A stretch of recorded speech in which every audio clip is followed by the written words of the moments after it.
नमस्कार दोस्तों, स्वागत है आपका न्यू डिस्कशन में। आइए डिस्कस करते हैं आज का करंट अफेयर्स।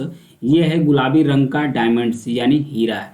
ये मिला कहाँ है? पश्चिमी ऑस्ट्रेलिया में जो अंगोला खदान है उस खदान से इसका प्रोडक्शन होता है। लगभग जो पिंक कलर्स का डायमंड्स है इसका 90% जो प्रोडक्शन होता है पश्चिमी ऑस्ट्रेलिया की अंगोला खदान से ही किया जाता है। हालांकि 2020 से इसका उत्पादन बंद हो गया है। तो इस चर्चा में क्यों है? इस पर वैज्ञानिकों द्वारा, जो पश्चिमी ऑस्ट्रेलिया के साइंटिस्ट हैं, उनके द्वारा कुछ रिसर्च की गई है।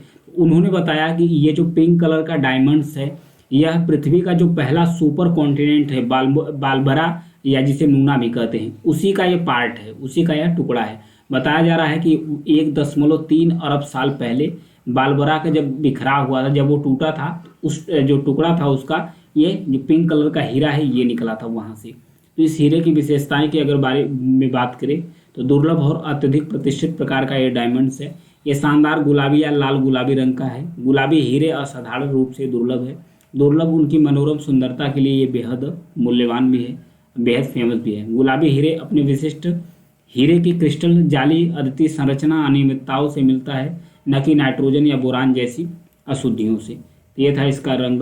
कहाँ पाया जाता है? पश्चिमी ऑस्ट्रेलिया में। कुछ और भी अगर इसके बारे में बात करें तो अध्ययन से यही पता चला है कि जो सुपर कॉन्टिनेंट्स बालबरा है उसके टूटने के परिणाम स्वरूप ये जो डायमंड है पिंक कलर का, इसका निर्माण हुआ था।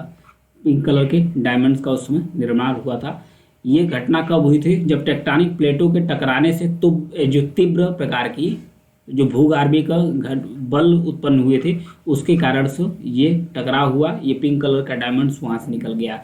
प्लेट टेक्टोनिक की थियरी क्या कहती है? जो महाद्वीप है वो अलग अलग 7 प्लेटों में डिवाइड है। ये संचलन करते रहते हैं लगातार। तो ये संचलन के दौरान ही जब एक दूसरे से टकराए तो टकराने के दौरान ही जो बालबोरा सुपर कॉन्टिनेंट था उसी के एक टुकड़े के रूप में मिला था पिंक कलर का डायमंड्स। तो इस पर हाल ही में रिसर्च हो रही है पश्चिमी साइंटिस्ट के द्वारा जो ऑस्ट्रेलिया के हैं। ये है अब्राहम समझौता।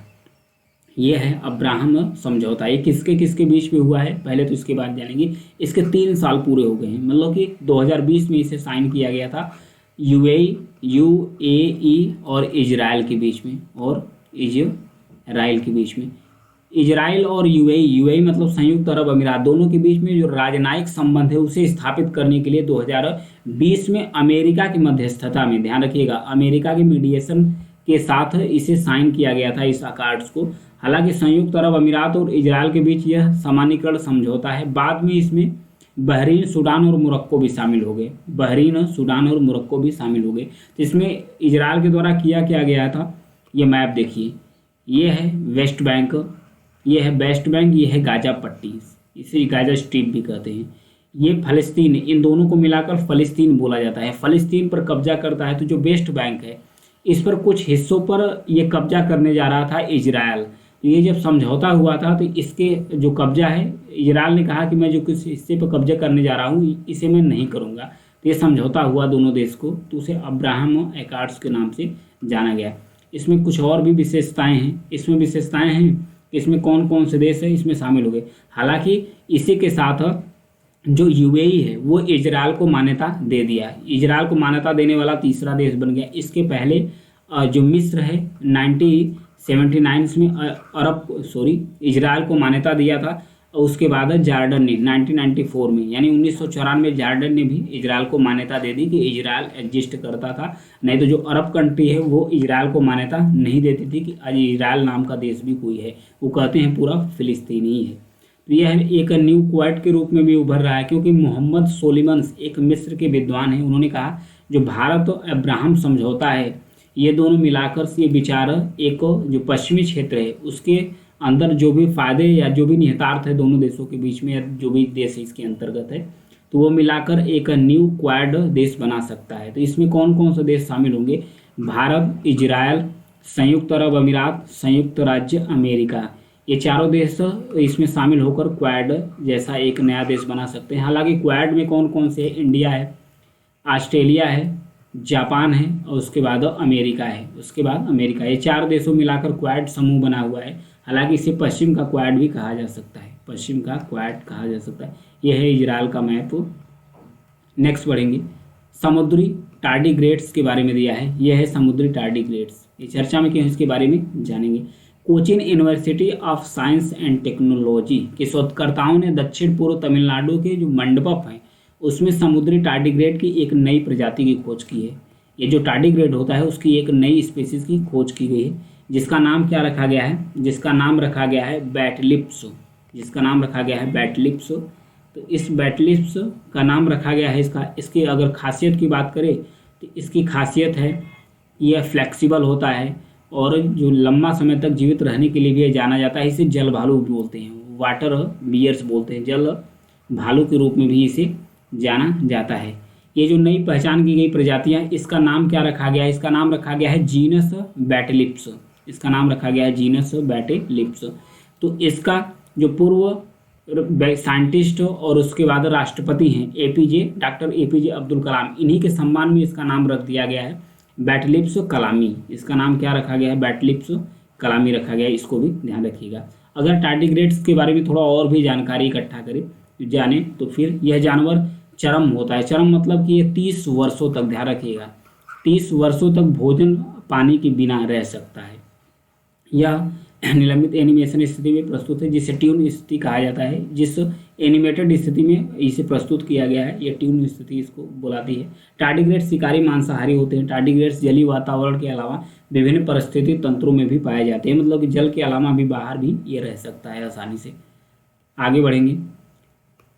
अगुम्बे वर्षावन परिसर, इसके बारे में दिया है। यहाँ पर देखिए कर्नाटक के अंतर्गत है, कर्नाटक का जो उडुपी जिला है वहाँ है अगुम्बे वर्षावन कॉम्प्लेक्स। ये चर्चा में क्यों है, इसके बारे में जानेंगे। कर्नाटक में जो अगुम्बे रेन फॉरेस्ट है, ये वर्षावन है, ध्यान रखिए कॉम्प्लेक्स, अपनी उच्च वर्षा के लिए फेमस है। ये अपनी उच्च वर्षा के लिए फेमस है, लेकिन पिछले 2 सालों में यहाँ पर मानसूनी जो वर्षा है उसमें गिरावट देखने को मिली है, तो इसलिए चर्चा में आ गया। ध्यान रखिए जो अगुम्बो वर्षावन है यानी रेन फॉरेस्ट है वो कर्नाटक राज्य के अंतर्गत उडुपी जिले में अंदर है। यहाँ लगभग वर्षा कितनी होती थी, 8000 mm तक वर्षा होती थी। 8000 mm तक वर्षा यहाँ पर होती है। इसे दक्षिण का चेरा पूंजी भी कहा जाता है, इसे दक्षिण का चेरा पूंजी भी कहा जाता है। हाल ही में अगुम्बे की तुलना में अधिक वर्षा दर्ज की गई है। यहाँ पर वर्षा दर्ज की गई है अगुम्बे पर। यह था फेमस लोकेशन को याद रखिएगा। आगे बढ़ेंगे।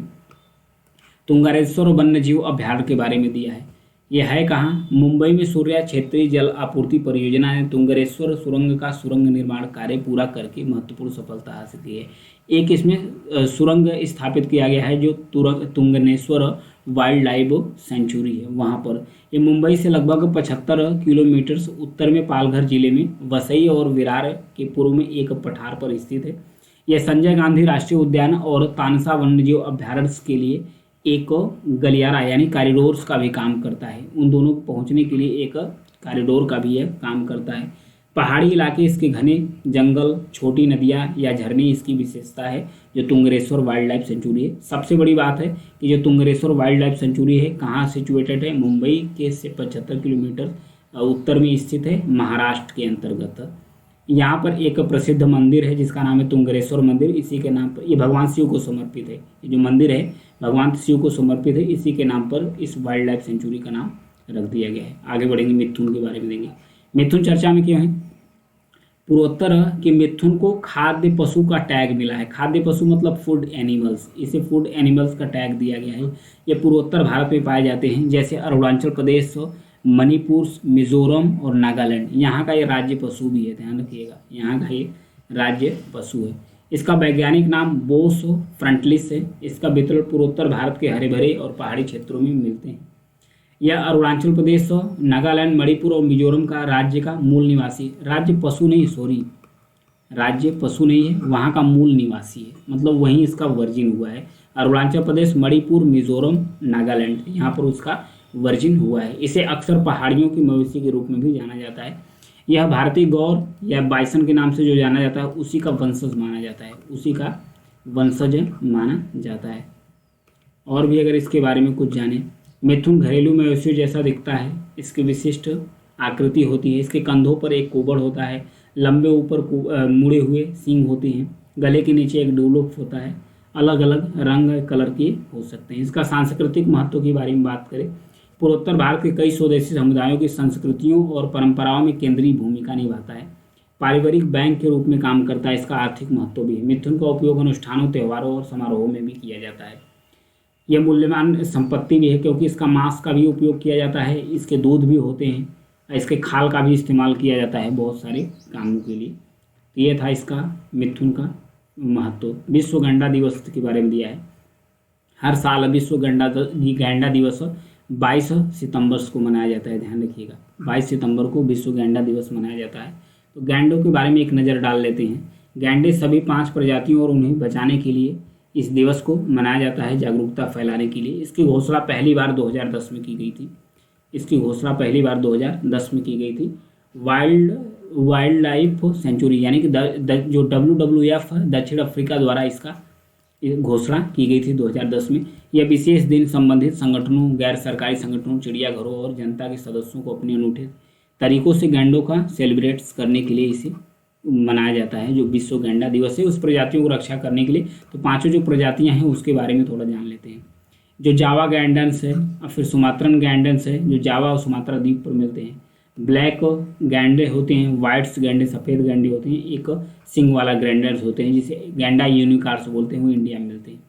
कहाँ पर मिलते हैं? इंडिया में मिलते हैं। एक सिंग वाला गैंडा गैंडे की प्रजातियों में सबसे बड़ा हो जाता है। गैंडों की सभी प्रजातियों में सबसे बड़ा होता है। नेपाल, भूटान, पाकिस्तान, असम, भारत बड़े सींग वाले गैंडे की पहचान है कि लगभग इसकी 8 से 25 इंच तक लंबे काले सींग होते हैं। त्वचा के सिलवटों जैसी भूरे भूरे रंग की खाल होती है और कवच प्लेटेड रूप इसका होता है। मुख्य भोजन इसका है चारा चरते हैं। आहार में पूरी तरीके से घास के साथ साथ पत्तियां, झाड़ियां और पेड़ों की भी फल जड़ ये खाते हैं। अगर संरक्षण स्टेटस देखा जाए तो लाल सूची में इसे असुरक्षित रखा गया है, पर 61 में इसे शामिल किया गया है। जो वाइल्ड लाइफ सेंचुरी है, वाइल्ड लाइफ संरक्षण अधिनियम है 1972 के अनुसूची फर्स्ट में इसे शामिल किया गया है। तो आज के लिए इतना ही है। Thank you.